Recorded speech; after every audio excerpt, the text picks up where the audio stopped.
In this presentation, we show you how to become a really good networker. So firstly, like with anything, plan your networking. Know what you want and manage the whole process from beginning and, most importantly, to end. So get out your diary and tell yourself that you're going to put 2 functions in the diary per month.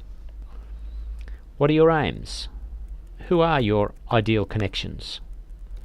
Choose the type and type of group, and prepare your elevator speech or quick summary of what you're good at in your business. Seek relevant groups and connections. Identify and target groups and connections which are relevant to your aims and capabilities. Ask yourself, what can I do for them, and what can they do for me? So which group? Choose by particular sector, size, location, political or religious grouping, social grouping, trade or society grouping, and these are just a few. There are hundreds of categories in the networking world. Networking functions are all about small talk. Small talk is beginning with an icebreaker. These are your first opportunities to identify and begin to grow connections with other people. Connections that may lead to business referrals. As I always say, you won't necessarily get work out of someone that you see once, but you probably will get a referral from someone that you see up to 3 to 5 times, because trust builds. So are you afraid? Is that maybe why you're not even going to networking functions at all? Well, you don't need to be afraid. This is the thing that keeps most people away from networking. They dread the thought of having to carry on conversations with people they've just met. They are intimidated by the task of finding something to talk about. So don't be afraid. It is important to stay on top of the pop culture and current events, latest issues and stories in the news.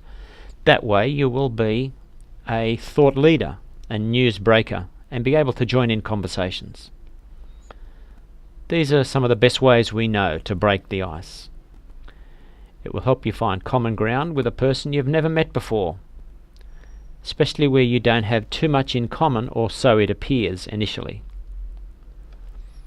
So what about some icebreakers? How about starting out with tell me about your business. Who is your ideal client, in case I may know one? What is your goal for next year or this year? What is the most unique aspect of what you do? What type of client is your least profitable and why? What is your biggest accomplishment so far? And how can I help you in your business? So why should attend networking events? Well, you increase your visibility. It's all about being top of mind when somebody needs someone else. Stay current on trends in your industry, to learn from and to be motivated by powerful speakers, and just generally to get out and relax and socialize. To become connected to key influencers in your industry, and to start relationships that will lead to strategic alliances, joint ventures, and referrals. Make sure you maximize the opportunity. Decide why you want to attend. Decide on the logistics. How's the function going to play out? Take plenty of business cards and have fewer but higher quality conversations. Don't forget, have a few icebreakers ready. Always make eye contact, that will relax you as well. Act like a host. Just let things happen and make things happen and have some fun. This is the one that most people forget. After the event, follow up with a gift or call. Enter the contact into your database. Make a note of what was interesting about them. That will help you the next time you meet. And think about this one. I mean, you don't want to spend all your time meeting new people that could lead nowhere, but set up a meeting if there is something to discuss at that meeting, if you thought there was an opportunity for joint benefit out of the meeting.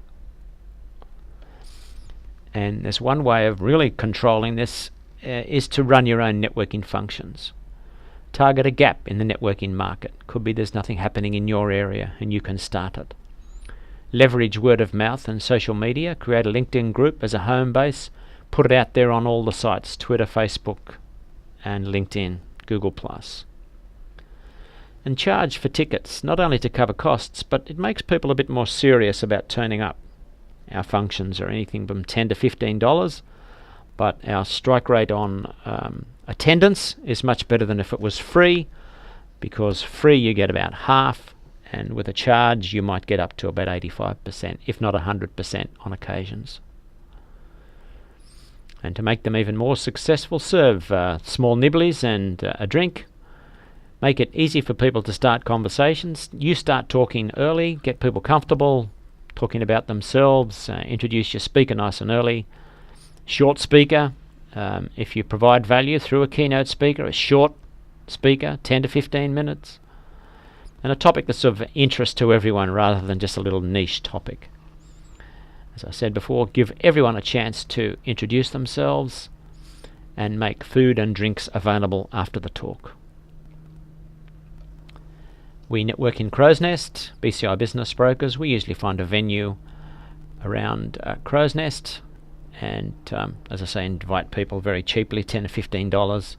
Find a venue and you can see that's a photo from one of our recent functions, and the rest will happen if you've done your preparation. So good luck networking.